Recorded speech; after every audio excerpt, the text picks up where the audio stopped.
Selamat malam Bapak Ibu yang terkasih dalam Tuhan. Kita bersyukur pada malam hari ini Tuhan memberikan kesempatan bagi kita untuk boleh bersama-sama duduk diam dan berdoa di depan Tuhan. Mari kita bersatu teduh, kita tenangkan hati dan pikiran kita siapkan diri kita untuk beribadah, untuk berdoa pada malam hari ini.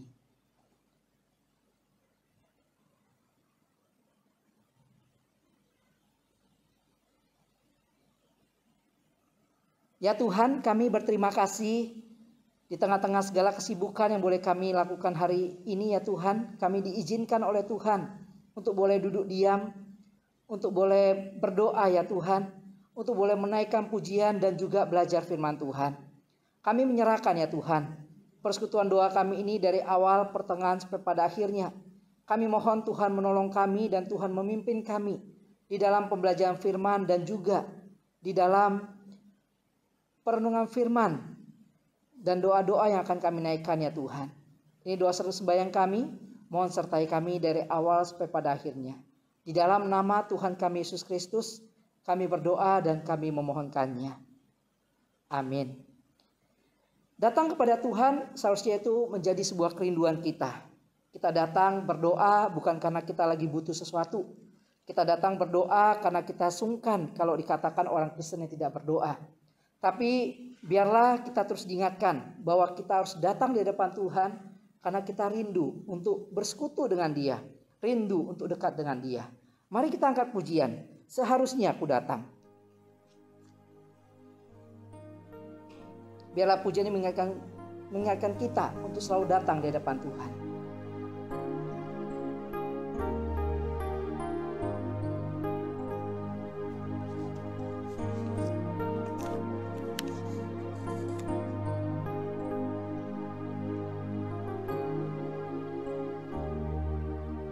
Seringkali ku datang Tuhan hanya karena sejuta keluhan. Seringkali ku lupa Tuhan, seharusnya ku datang dengan segenap rindu dari hatiku, dengan hasrat yang tulus, karena ku cinta padamu. Tak hanya memikirkan berkat yang kau berikan, sungguh hanya karena ku mengasihimu Yesus.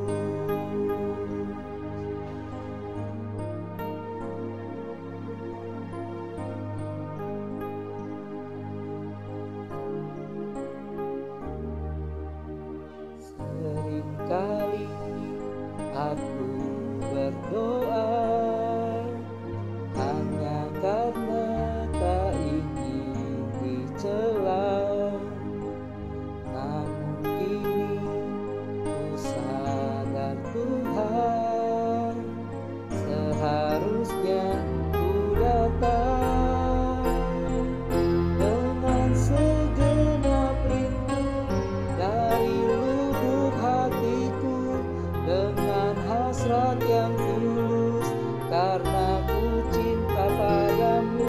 Tak hanya memikirkan berkat yang kau berikan, sungguh hanya karena ku mengasihimu Yesus. Dengan segenap rindu dari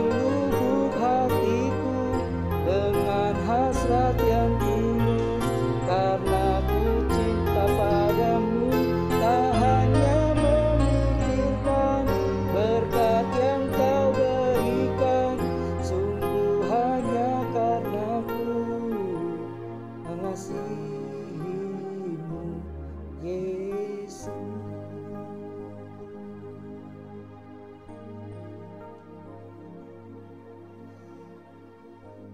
Mari kita berdoa, kita akan persiapkan hati kita untuk belajar firman Tuhan. Ya Tuhan, kami berterima kasih karena firman Tuhan boleh terus menyapa kami hari lepas hari ya Tuhan. Dan pada malam hari ini kembali firman Tuhan akan menyapa setiap kami ya Tuhan. Berbicara pada kami siap untuk mendengar ya Tuhan. Dan pakailah hamba-Mu dengan segala keterbatasannya untuk menjadi saluran berkat bagi kami pada hari ini. Ini doa sembahyang kami. Dengarlah doa kami ya Bapa, di dalam nama Tuhan kami Yesus Kristus. Kami berdoa dan kami memohonkannya. Amin. Perenungan kita pada malam hari ini terambil dari Keluaran pasalnya yang keempat. Keluaran pasalnya yang keempat, kita akan baca ayat 1 sampai ayat 17. Tetapi kita tidak akan baca secara keseluruhan. Saya akan baca beberapa bagian. Kita boleh simak di dalam Alkitab kita masing-masing. Demikian firman Tuhan. Lalu sahut Musa, bagaimana jika mereka tidak percaya kepadaku dan tidak mendengarkan perkataanku, melainkan berkata, Tuhan tidak menampakkan diri kepadamu. Tuhan berfirman kepadanya, apakah yang di tanganmu itu? Jawab Musa, tongkat. Firman Tuhan, lemparkanlah itu ke tanah. Dan ketika dilemparkannya ke tanah, maka tongkat itu menjadi ular, sehingga Musa lari meninggalkannya. Tetapi firman Tuhan kepada Musa, ulurkanlah tanganmu dan peganglah ekornya. Musa mengulurkan tangannya, ditangkapnya ular itu, lalu menjadi tongkat di tangannya. Supaya mereka percaya bahwa Tuhan Allah nenek moyang mereka, Allah Abraham, Allah Ishak, dan Allah Yakub telah menampakkan diri kepadamu. Ayat yang ke-6, lagi firman Tuhan kepadanya, masukkanlah tanganmu ke dalam bajumu. Dimasukkannya tangannya ke dalam bajunya, dan setelah ditariknya keluar, maka tangannya kena kusta, putih seperti salju. Sesudah itu firman-Nya, masukkan tanganmu kembali ke dalam bajumu. Musa memasukkan tangannya kembali ke dalam bajunya, dan setelah ditariknya, maka tangan itu pulih kembali seperti seluruh badannya. Jika mereka tidak percaya kepadamu dan tidak mengindahkan tanda mujizat yang pertama, maka mereka akan percaya kepada tanda mujizat yang kedua. Dan jika mereka tidak juga percaya kepada kedua tanda mujizat ini dan tidak mendengarkan perkataanmu, maka engkau harus mengambil air dari sungai Nil dan harus kau curahkan di tanah yang kering. Lalu air yang kau ambil itu akan menjadi darah di tanah yang kering itu. Lalu kita akan lanjutkan lagi di ayat yang ke-13. Tetapi Musa berkata, Tuhan, utuslah kiranya siapa saja yang patut kau utus. Maka bangkitlah murka Tuhan terhadap Musa. Dan ia berfirman, bukankah di situ Harun, seorang Lewi itu kakakmu? Aku tahu bahwa ia pandai bicara. Lagi pula ia telah berangkat menjumpai engkau. Dan apabila ia melihat engkau, ia akan bersuka cita dalam hatinya. Maka engkau harus berbicara kepadanya dan menaruh perkataan itu ke dalam mulutnya. Aku akan menyertai lidahmu dan lidahnya dan akan mengajarkan kepada kamu apa yang harus kamu lakukan. Ia harus berbicara bagimu kepada bangsa itu. Dengan demikian ia akan menjadi penyambung lidahmu dan engkau akan menjadi seperti Allah baginya. Dan bawa tongkat ini di tanganmu yang harus kau pakai untuk membuat tanda-tanda mukjizat. Nah, saudaraku, bagian firman Tuhan kita baca ini adalah bagian firman Tuhan yang menceritakan tentang bagaimana Tuhan memanggil Musa untuk memimpin bangsa Israel keluar dari tanah Mesir. Proses panggilan ini diawali dengan sebuah penampakan gitu ya, yang terjadi di sebuah gunung dengan semak belukar yang menyala tetapi dia tidak terbakar. Kemudian Tuhan pun berbicara kepada Musa dan memberikan mandat kepada Musa. Nah saudara, Musa ketika dia mendapatkan mandat dari Tuhan, mendapatkan panggilan dari Tuhan, dia tidak merasa percaya diri.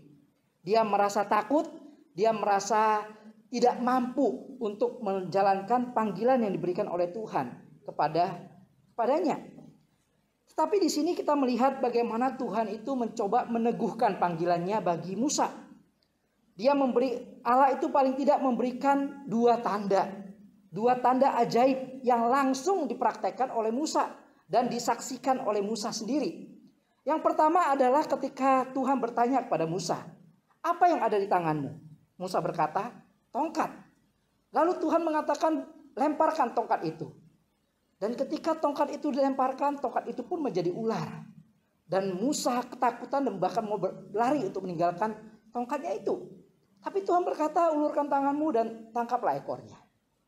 Maka ular itu pun berubah kembali menjadi tongkat kepunyaan Musa. Tanda yang kedua adalah tangan. Tangan yang dimiliki oleh Musa. Allah memerintahkan pada Musa supaya dimasukkan ke dalam bajunya. Dan ketika dia menarik keluar, tangannya putih seperti salju. Seperti orang yang terkena penyakit kusta. Dan kemudian Tuhan memerintahkan untuk Musa kembali memasukkan tangannya ke dalam bajunya. Dan ketika ditarik keluar, tangannya pun sembuh. Nah saudara, saya ingin mengajak kita melihat bahwa sesungguhnya ketika Tuhan memanggil Musa, Tuhan sudah tahu bagaimana reaksi Musa. Bagaimana respon Musa terhadap panggilannya. Ada sebuah kegentaran, ada sebuah ketakutan. Dan kalau kita membaca ada argumentasi lagi yang dimunculkan oleh Musa di bagian firman Tuhan ini. Dengan memberikan alasan, aku gak pandai berkata-kata. Saudara, Tuhan murka dan Tuhan pun memberikan berbagai macam cara. Dan akhirnya Tuhan mengutus Harun, kakaknya, untuk pergi bersama-sama dengan Musa bertemu dengan Firaun. Nah saudara, saya ingin mengajak kita melihat bahwa ketika Tuhan memanggil kita, Tuhan memanggil kita bukan untuk melakukan sesuatu hal yang tidak mungkin untuk bisa kita kerjakan Bapak Ibu. Tetapi karena Tuhan tahu kita mampu melakukannya, maka Dia memanggil kita. Tuhan tahu kalau Musa bisa memimpin bangsa Israel keluar dari tanah Mesir. Tapi ketidakpercayaan dirinya lah yang membuat dia merasa tidak berdaya. Saudaraku, Tuhan memakai Musa. Dan Tuhan menunjukkan pada Musa bahwa dia mampu menggunakan apapun yang ada di sekitar Musa untuk mengerjakan apa yang menjadi rencananya di dalam panggilannya bagi Musa, saudara. Yang pertama, Tuhan memakai tongkat. Tongkat itu sederhana, saudara. Tongkat itu adalah tongkat yang dipakai oleh Musa untuk mengembalakan kambing domba milik mertuanya selama dia ada di Midian. Saudara, ketika kita melihat bagaimana Tuhan menggunakan tongkat untuk mengkonfirmasi panggilannya terhadap Musa, kita melihat bahwa Allah kita itu adalah Allah yang luar biasa. Allah yang memberikan panggilan dan Allah juga yang memperlengkapi. Tanda yang kedua dengan tangan. Tangan ini gak jauh-jauh saudara. Ini ada bersama-sama dengan kita. Dan Tuhan menggunakan tangan untuk menunjukkan betapa besar kuasanya. Saudaraku, ketika Tuhan memanggil dan ketika Tuhan memberikan sebuah kepercayaan di dalam sebuah pelayanan pada setiap kita, Tuhan sudah tahu apa yang kita butuhkan, saudara. Malam ini saya diberikan sebuah kesempatan untuk membagikan tentang sebuah pelayanan, ya, tentang sebuah pelayanan yang kami kerjakan, ya, yang kami kerjakan di Singaraja. Nah, saudara, yaitu berkenaan dengan pendidikan, saudara. Pendidikan dan penginjilan. Bagaimana dua bagian ini menjadi bagian yang kami kerjakan, saudara. Pendidikan itu kalau boleh dikatakan menjadi salah satu ujung tombak yang dipakai oleh Tuhan di dalam sebuah pelayanan, khususnya penginjilan, saudara. Saya berasal dari satu daerah yaitu Pematang Siantar, mayoritas orang Buddhis, orang Konghucu di sana. Bahkan ada banyaklah orang-orang saudara teman-teman yang berasal dari berbagai macam agama. Tetapi Bapak Ibu, kami disatukan di sebuah sekolah Kristen. Sekolah Kristen Kalam Kudus. Sebuah sekolah yang mempunyai visi untuk memenangkan jiwa bagi Tuhan, saudara. Nah, saya menyaksikan bagaimana pekerjaan Tuhan yang luar biasa itu dikerjakan melalui sekolah Kristen Kalam Kudus. Saya saat ini memiliki grup alumni sekolah Kristen Kalam Kudus dari SD sampai dengan SMA. Dan saya menyaksikan dan bertemu dengan teman-teman yang dulunya mereka adalah penganut agama Buddha ataupun Konghucu. Tapi ketika saya mencoba kontak lagi dengan mereka, saya mendapati kabar-kabar yang luar biasa. Bagaimana mereka menjadi saat ini menjadi orang-orang yang mengikut Tuhan. Mereka percaya sama Tuhan. Mereka menjadi pengikut, menyembah Tuhan, beribadah kepada Tuhan. Saudara, ini menjadi sesuatu yang saya pikir hal yang menarik untuk kita pikirkan bersama-sama. Bagaimana pendidikan dipakai oleh Tuhan untuk masuk ke dalam sebuah penginjilan, saudara. Paling enggak ketika kami sekolah, kami dari SD sampai dengan SMA itu ada 12 tahun. Ya, ada 12 tahun, setiap minggu itu ada ibadah. Setiap minggu ada ibadah. Ibadah siswa SD, SMP dan juga SMA. Setiap minggu diberitakan firman Tuhan. Setiap tahun diberitakan firman Tuhan di dalam acara Natal. Saudara, ini menjadi sebuah hal yang luar biasa, saudara. Bagaimana Tuhan memakai pendidikan untuk melakukan panggilan penginjilan di tengah-tengah dunia. Paling enggak itu yang menjadi hal yang mendorong kami untuk memikirkan bengkel pendidikan cerdas. Sebuah bentuk penjangkauan terhadap anak-anak SD yang kami lakukan di Singaraja. Sebuah kelas les-lesan gratis yang diberikan kepada mereka yang kurang mampu. Dan kami melihat bagaimana tangan Tuhan bekerja dengan luar biasa. Ada banyak orang yang datang.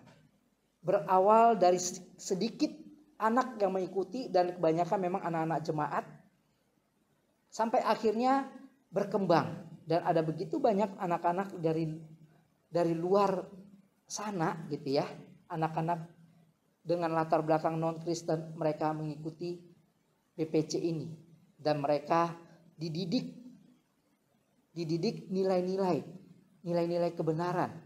Memang tidak secara langsung kami mengajarkannya, tapi paling enggak ada nilai-nilai yang ditanamkan oleh para guru. Nah, saudara, pelayanan BPC ini menjadi pelayanan yang diberkati oleh Tuhan dan dipakai oleh Tuhan. Yang memang menjadi pergumulan kami saat ini adalah ketika pandemi berlangsung, ya kurang lebih kami sudah hampir 2 tahun BPC itu vakum. Dan guru-guru yang biasa mengajar pun mereka sudah menyelesaikan studi mereka dan ada yang meninggalkan Singaraja kembali ke kampung halaman mereka. Nah, saudara, yang menjadi kerinduan kami adalah bagaimana BPC ini nantinya bisa terus berlanjut. Bagaimana BPC ini bisa menjangkau anak-anak yang belum kenal Tuhan. Bagaimana guru-guru khususnya anak-anak mahasiswa yang mereka juga dimuridkan melalui perkantas. Dipakai oleh Tuhan untuk melakukan tugas penginjilan ini juga di kota Singaraja. Nah, saudara, biarlah ini boleh menjadi sebuah pokok doa yang kami mohon. Bapak Ibu boleh bantu kami, dukung kami dalam doa. Supaya pekerjaan pelayanan Tuhan di kota Singaraja melalui pendidikan ini pun bisa dilanjutkan, bisa dikerjakan dengan sebaik-baiknya. Ada banyak anak, kurang lebih kalau sebelum masa pandemi itu kami punya kurang lebih 35 orang anak dari prasekolah sampai dengan anak kelas 6 SD. Nah, tolong doakan Bapak Ibu supaya pelayanan ini bisa terus berlanjut.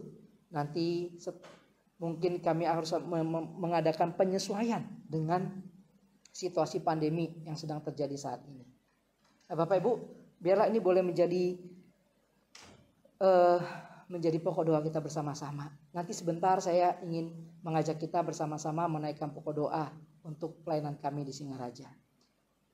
Kami meyakini apa yang ada di Singaraja, yaitu Universitas Undiksa yang kebanyakan adalah mahasiswanya mengambil jurusan guru. Kemudian adanya anak-anak muda, anak-anak perkantas yang mereka memberikan diri mereka untuk melayani Tuhan. itu menjadi modal bagi kami di Singaraja untuk mengerjakan pelayanan ini. Terus dukung kami Bapak Ibu. Mari kita tundukkan kepala, kita berdoa. Ya Tuhan, kami berterima kasih karena Tuhan memberikan kesempatan bagi kami ya Tuhan untuk ikut berbagian di dalam pekerjaan Tuhan, memenangkan jiwa bagi kemuliaan nama Tuhan. Terima kasih Tuhan karena sama seperti Engkau memanggil Musa, Engkau memanggilnya dan Engkau memperlengkapinya dengan apa yang ada pada Musa, yaitu tongkat di tangannya ya Tuhan. Kami pun yang ada di Singaraja, Tuhan memanggil kami untuk melakukan pelayanan dan Tuhan memperlengkapi kami dengan bekal ya Tuhan.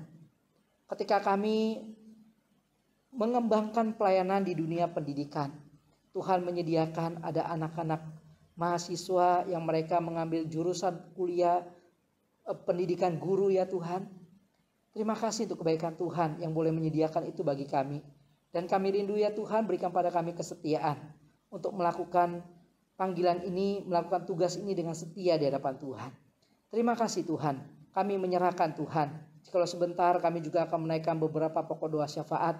Kami mohon Tuhan menolong kami dan Tuhan memimpin pokok setiap kami di dalam kami menaikkan doa-doa kami di hadapan Tuhan. Ini doa sembahyang kami Tuhan.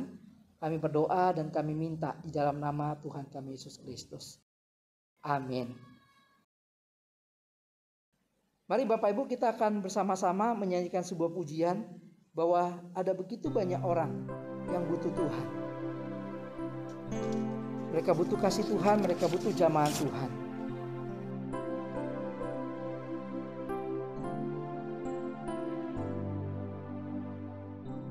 Tiap hari ku temukan mereka yang terhilang, hidup yang tak menentu, arah tujuan,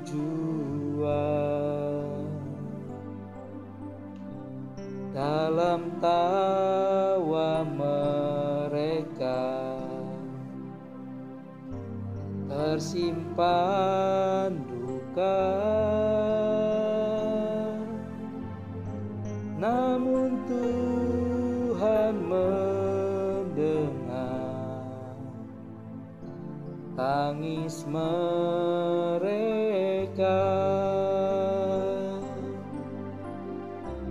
Mereka perlukan, mereka perlukan kasih Yesus yang besar sebagai jawaban.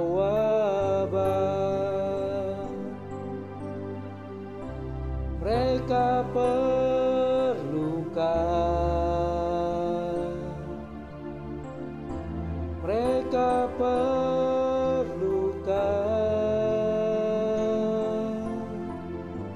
Tidakkah kau sadari Dia kasih yang sejati? Mereka perlukan.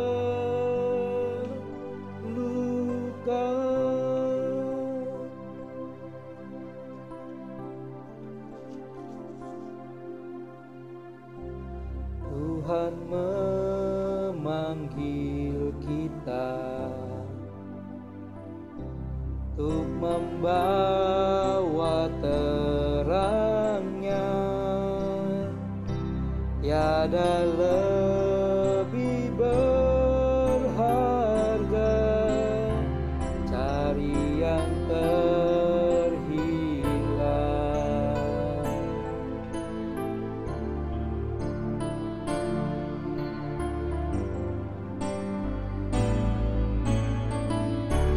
Kasih-Nya mencelikan, kuatku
Mari kita naikkan beberapa pokok doa kita.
Mari kita akhiri persoalan doa kita ini. Mari kita tundukkan kepala, kita akan berdoa sekali lagi di depan Tuhan. Ya Tuhan, kami berterima kasih karena Tuhan menolong kami dan memimpin kami dalam persekutuan doa kami pada malam hari ini ya Tuhan. Dan biarlah seluruh seruan doa kami ya Tuhan boleh Engkau dengar ya Tuhan. Dan boleh Engkau jawab sesuai dengan waktu dan kehendak-Mu saja ya Bapa. Kami tetap menyerahkan untuk pelayanan kami di rekan-rekan kami yang ada di Singaraja. Biarlah Tuhan menolong dan Tuhan memampukan setiap kami untuk melakukan panggilan Tuhan, meneruskan pelayanan yang Tuhan sudah percayakan bagi kami yang ada di Singaraja ini ya Tuhan. Terima kasih Tuhan, kami hendak mengakhiri persoalan doa kami ini dan kami mohonkan berkat yang pada Tuhan. Kiranya kasih setia yang sempurna dari Tuhan kita Yesus Kristus, damai sejahtera dari Allah Bapa, persekutuan dan bimbingan dari Allah Roh Kudus akan memampukan setiap kita untuk terus mengerjakan panggilan pelayanan Tuhan dari saat ini sampai Maranatha Tuhan datang kembali. Amin. Selamat malam, Tuhan Yesus memberkati.